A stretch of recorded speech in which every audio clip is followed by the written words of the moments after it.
नमस्कार दोस्तों। Right move academy के इस सेशन में मैं आप सबका स्वागत करता हूँ। आज हम लोग मिलकर एक एक्टिविटी चार्ट बनाएंगे इंडिपेंडेंट डायरेक्टर लिस्टेड कंपनी में अपॉइंट करने के कंटेक्स्ट में। तो आइए मिलके हम लोग ये बनाते हैं। शेयर करता हूँ मैं आपके साथ प्रेजेंटेशन।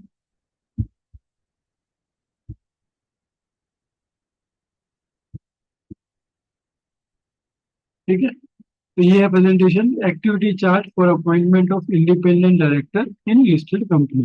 ब्लैंक प्रेजेंटेशन है, तो मिलके हम लोग शुरू करेंगे। तो शुरू करने के लिए कंटेक्स्ट समझ लेते हैं। राइट मूव एकेडमी एक लिस्टेड कंपनी है जो बीएसई में लिस्टेड है। आपको मैनेजमेंट की तरफ से मैंडेट आया है कि मिस्टर रामशंकर शर्मा को इंडिपेंडेंट डायरेक्टर अपॉइंट करना है आने वाली बोर्ड मीटिंग में। तो अब हम क्या एक्टिविटीज करेंगे, क्या प्रोसेस है, वो जरा हम लोग जानते हैं। तो काम शुरू होता है हमारा सबसे पहले प्री अपॉइंटमेंट।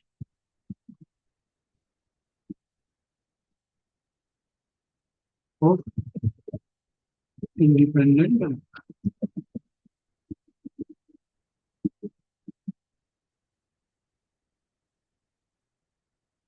देखिए आपको इनको अपॉइंट करना है इंडिपेंडेंट डायरेक्टर, तो आपको इनसे डॉक्यूमेंट्स की रिक्वायरमेंट है। क्या डॉक्यूमेंट्स आपको लेने हैं? Okay, documents। क्या क्या स्टार्ट, सबसे पहले डायरेक्टर बनने के लिए बेसिक रिक्वायरमेंट दिन होना चाहिए। बिना दिन के तो बन नहीं सकते। फिर ID registration in directors database valid होना चाहिए। इसके बिना भी आप आईडी नहीं बन सकते। उसके बाद केवाईसी डॉक्यूमेंट्स। उसके बाद केवाईसी डॉक्यूमेंट में आप क्या लेंगे? ID proof, address proof, letter से पैन, आधार और पासपोर्ट। उसके बाद आपको क्या चाहिए? प्रोफाइल।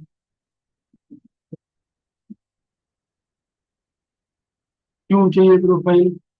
जब आप इन बोर्ड के सामने रखेंगे तो प्रोफाइल चाहिए। एक्सचेंज में सबमिट करेंगे तो प्रोफाइल आपको डायरेक्टर्स की देनी पड़ेगी। इसके अलावा आपको क्या चाहिए? अपॉइंटमेंट से पहले इनसे आपको चाहिए कंसेंट की ड्यू। दो फॉर्म के साथ नई फाइल होती है, आजकल डिजिटल सिग्नेचर के थ्रू चली जाती है फॉर्म में, लेकिन कंपनी को लेनी चाहिए। फिर डिस्क्वालिफिकेशन,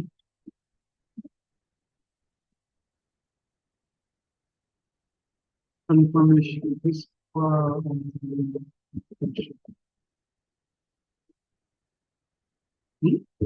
डिक्लेरेशन, इसमें फॉर्म बिल 8 में, राइट। क्या बोलेगा कि लास्ट 3 इयर्स में ऐसी किसी भी कंपनी में जिसने डिफॉल्ट किया है एनुअल अकाउंट फाइलिंग में, या फिर पेमेंट ऑफ डिपॉजिट डिबेंचर्स पे 1 साल का, तो वो ऐसे किसी भी कंपनी में डायरेक्टर नहीं है। तो डिल 8 लेना है। अब ये डॉक्यूमेंट जो है प्री अपॉइंटमेंट है।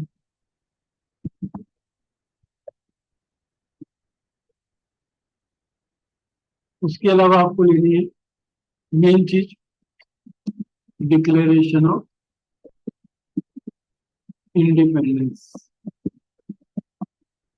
ये क्या होती है कि डायरेक्टर अपने को डिक्लेयर कर रहा है कि रेगुलेशन 16 ऑफ लिस्टिंग रेगुलेशन और सेक्शन 149(6) ऑफ कंपनीज एक्ट में जो भी क्वालिफिकेशन है एक इंडिपेंडेंट डायरेक्टर बनने के लिए, तो वो क्राइटेरिया मीट कर रहे हैं। ठीक है, ये भी आपने ले लिया। अब आपको फर्दर क्या डॉक्यूमेंट्स लेंगे? MBP1 ये कब देना पड़ता है? Meeting in which participate. तो ये पोस्ट अपॉइंटमेंट हो गई।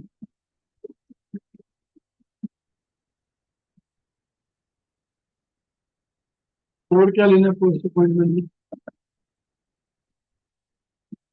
इनसाइडर ट्रेडिंग कोड से क्या लेंगे? दो चीजें लेनी पड़ती हैं। एक एनुअल डिक्लेरेशन, जिसमें रिश्तेदारों के नाम, qualification etcetera, plus initial disclosure. किस चीज का? शेयर्स और वैल्यू। ये भूलिएगा नहीं, ये इम्पोर्टेंट है। कोई डॉक्यूमेंट में अगर मिस कर रहा हूँ तो मुझे बताओ, एक बार फिर से देखते हैं। सबसे पहले डिन चाहिए, आईडी में रजिस्टर होना चाहिए और वैलिड होना चाहिए। केवाईसी डॉक्यूमेंट लगेंगे। प्रोफाइल होनी चाहिए क्योंकि बोर्ड में भी रखनी है, स्टॉक एक्सचेंज को भी देनी है। बिना कंसेंट के, बिना डिस्क्वालिफिकेशन के, डिक्लेरेशन के नहीं अपॉइंट कर सकते। फिर डिक्लेरेशन ऑफ इंडिपेंडेंस। अब ये सब हम ये एज्यूम कर रहे हैं कि अभी बोर्ड मीटिंग में अपॉइंट हो रहे हैं इंडिपेंडेंट डायरेक्टर। जो पहला प्रोसेस है, दो तरीके से अपॉइंट हो सकता है। एक, बोर्ड में एज एडिशनल इंडिपेंडेंट और शेयर होल्डर्स के थ्रू कंफर्मेशन, या फिर डायरेक्टली बोर्ड रिकमेंड करता है और जनरल मीटिंग में एक ही बार में अपॉइंट करते हैं। अब इंडिपेंडेंट डायरेक्टर की टेन्योर क्या है? Maximum tenure of 5 years at one stretch. और रीअपॉइंटमेंट के लिए स्पेशल रेजोल्यूशन, उसके बाद 3 साल का कूलिंग पीरियड। अब इसमें और ऑडिटर्स के अपॉइंटमेंट में फर्क है। ऑडिटर्स में रिजिड टर्म है, 5 years के लिए ही अपॉइंट करना है। डायरेक्टर के केस में अप टू 5 years है। तो अगर आपकी मैनेजमेंट कहती है कि मैं 3 साल के लिए ही आईडी चाहिए, तो आपका रेजोल्यूशन जो है वो 3 years के हिसाब से रहेगा, लेकिन वो एक टर्म मानी जाएगी। लेकिन जब एडिशनल डायरेक्टर करके हम अपॉइंट कर रहे हैं और जनरल मीटिंग में जब हम उसको कंफर्म कर रहे हैं, तो ये एडिशनल डायरेक्टर की टर्म से लेके एजीएम की टर्म अलग से नहीं मानी जाती, वो पहली टर्म मानी जाएगी। ठीक है, तो डॉक्यूमेंट्स आपने ले लिए। अब आप क्या करेंगे? अब आपको कॉल करनी है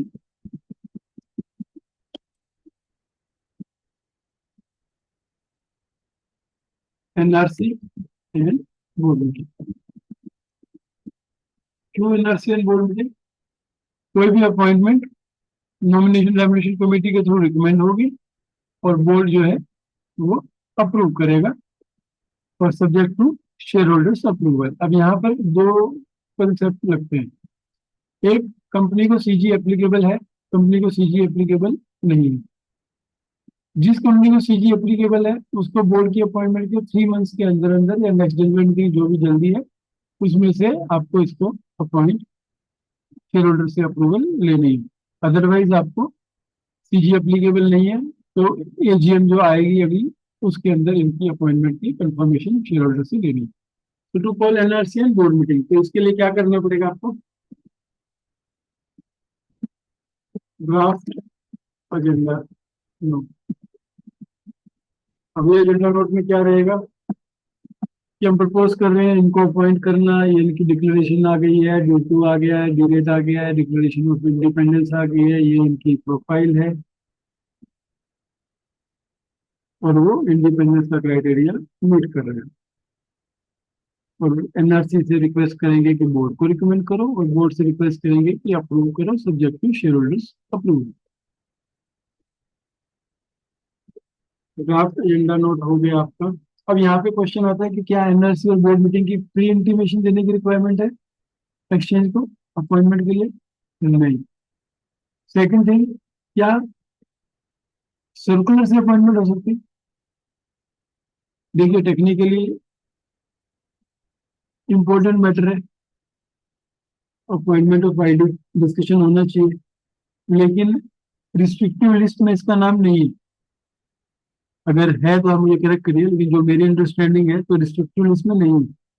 तो एनआरसी के सर्कुलर से और बोर्ड के सर्कुलर से सीक्वेंस आपको फॉलो करनी पड़ेगी, बिना एनआरसी के थ्रू नहीं आ सकते आप। इनकी अपॉइंटमेंट मेरे ओपिनियन में आप सर्कुलर के थ्रू भी कर सकते हैं। अब जनरली कंपनियां क्यों सर्कुलर प्रेफर करती हैं? क्योंकि डायरेक्टर्स को इकट्ठा करना, फिर सिटिंग फीस, लॉजिस्टिक्स, उसकी जगह में सर्कुलर रेजोल्यूशन इजी पड़ता है। लेकिन जो भी करेंगे आप, उसमें आप डिटेल्स और इंफॉर्मेशन सब बोर्ड को और एनआरसी को पूरी देंगे। अब आपने ड्राफ्ट एजेंडा नोट किया, कन्वीन कर दी मीटिंग। अब यहाँ पर क्वेश्चन आता है, इंडिपेंडेंट डायरेक्टर को इनवाइट करना कंपलसरी है जिसमें अपॉइंटमेंट हो रही है।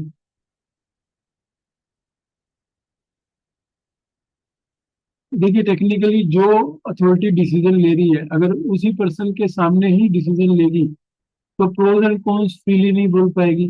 इसलिए मेरे ओपिनियन में जिस इंडिपेंडेंट डायरेक्टर को आप अपॉइंट कर रहे हैं उसको उस मीटिंग में बुलाना बराबर नहीं।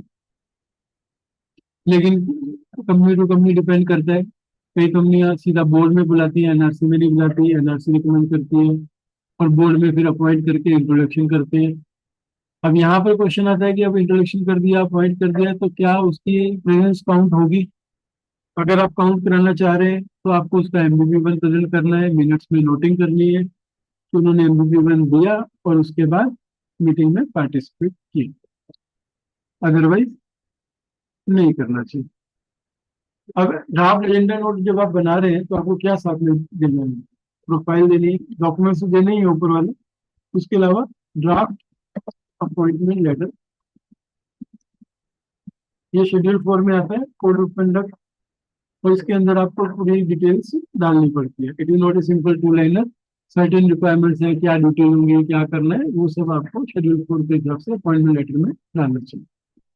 आपने सर्कुलेट कर दिया, अपॉइंटमेंट सर्कुलेट कर दिया, मीटिंग बुला ली, अब मीटिंग में डिस्कशन हो गई, अप्रूव कर दिया आपने अपॉइंटमेंट,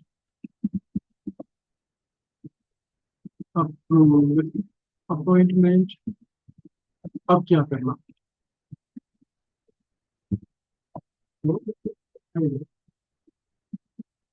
अभी क्या करेंगे?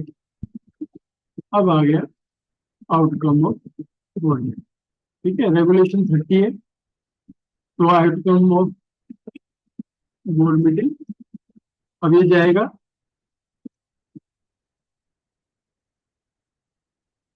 पीडीएफ एंड एक्सबीएल में, रेगुलेशन 30 में, टाइमलाइन 30 मिनट्स और 3 आवर्स। दोनों में क्या डिफरेंस है? बोर्ड मीटिंग अगर रीडिंग आवर्स में खत्म हुई तो 30 मिनट्स में देना, और अगर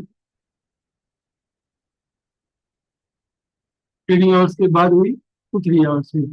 अब कई लोग ये बोलते हैं कि बिहार तो 12 घंटे 24 घंटे लिखा हुआ है, तो 30 मिनट्स क्यों?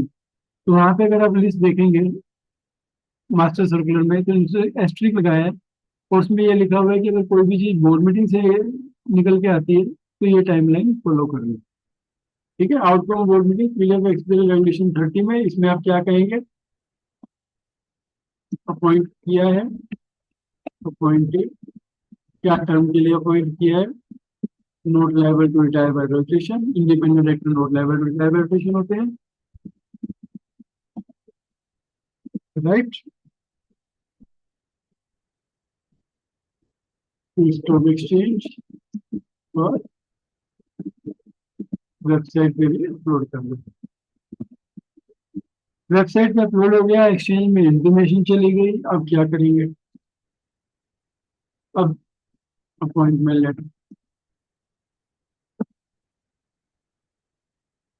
अब क्या क्या डॉक्यूमेंट देने हैं इसको, ऐसे बोलते हैं। ठीक है, ये हो गया प्री अपॉइंटमेंट, इसको टुकड़ों में बांटते हैं। डुप्लीकेट स्लाइड, यहाँ से हमने प्री अपॉइंटमेंट को बना दिया।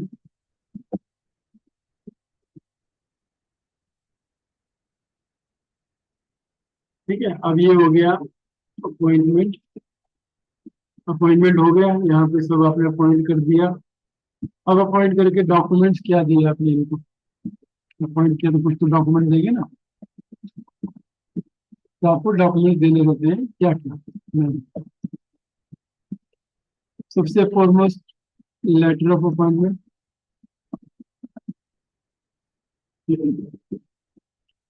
उसके बाद कंपनीज कोड ऑफ कंडक्ट, उसके बाद कंपनीज इंसाइडर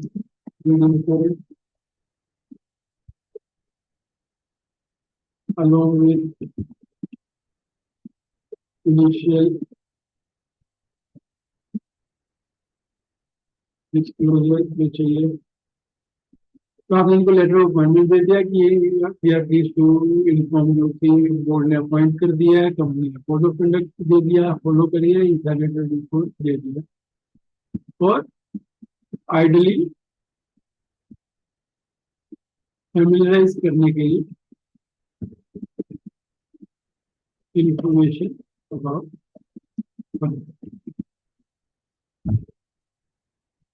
अब अपॉइंटमेंट भी हो गई, डॉक्यूमेंट्स भी दे दिए, नेक्स्ट स्टेप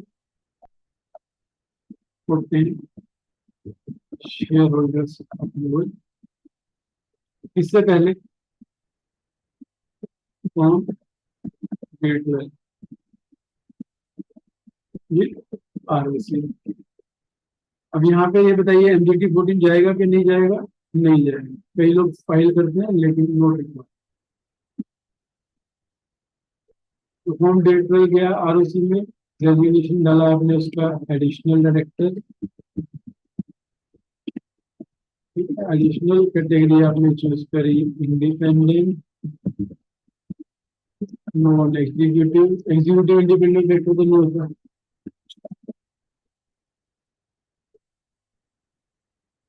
ठीक है, तो आपने डेट कर दिया। उसके बाद आपने अगला प्रोसेस किया शेयर होल्डर्स मीटिंग, जहाँ पे आपने अप्रूवल ली। इसके लिए आपने मेंबर से नोटिस लिया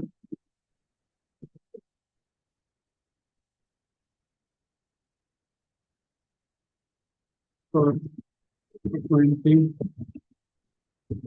आईडी।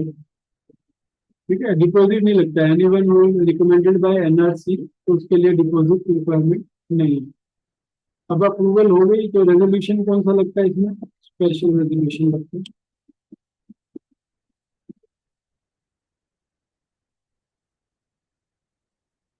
और उसके बाद आपको स्पेशल रेजोल्यूशन है तो form MGT 14 and DIR 12 change in resolution file. उसके बाद क्या करना है? यहाँ तक तो आपका प्रोसेस हो गया आईडी का, शेयर होल्डर्स ने भी अपॉइंट कर दिया, फैमिलियराइज भी आपने कर दिया। तो आईडी के कंटेक्स्ट में और क्या हम सोच सकते हैं?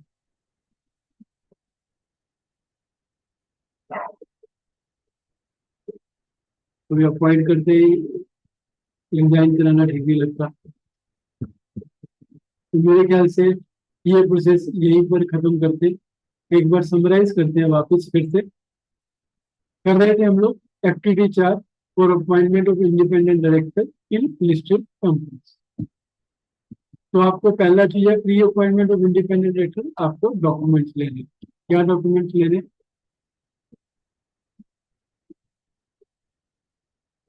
दिन number, ID registration certificate, KYC document, profile, consent, and declaration of independence.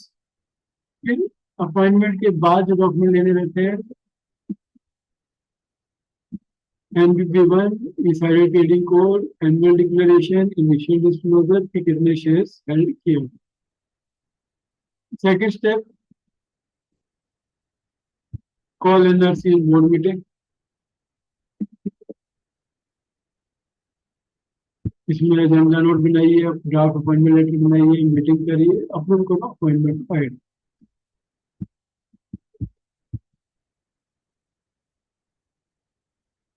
Third step, outcome of board meeting देना होता है, पीडीएफ एक्सपीरियंस रेगुलेशन 30। इसके बाद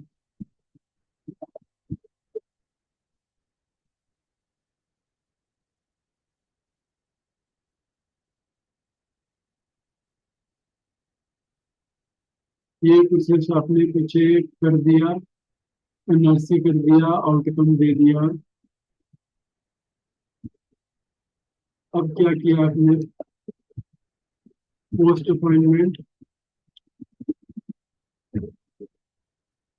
डॉक्यूमेंट्स दिए इंडिपेंडेंट डायरेक्टर को। क्या डॉक्यूमेंट्स दिए, letter of appointment, company code of conduct, company trading code, और फैमिलाइज किया तो इन्फॉर्मेशन अबाउट कंपनी की प्रेजेंटेशन दी। उसके बाद अगला स्टेप आपने क्या किया, फॉर्म डेट ट्वेल्व फाइल किया आरओसी में। कितना टाइम में फाइल करना रहता है, 30 डेज। उसके बाद आपने क्या किया, शेयर होल्डर्स की मीटिंग, वहां पे आपने अप्रूवल ली। कब लेनी थी, ये बताया था आपको कि सीजी के ऊपर डिपेंड करता है, सीजी एप्लीकेबल है कि नहीं है। तो अगर हम एज्यूम करें कि सीजी एप्लीकेबल है तो 3 मंथ्स में ले लेंगे। तो नेक्स्ट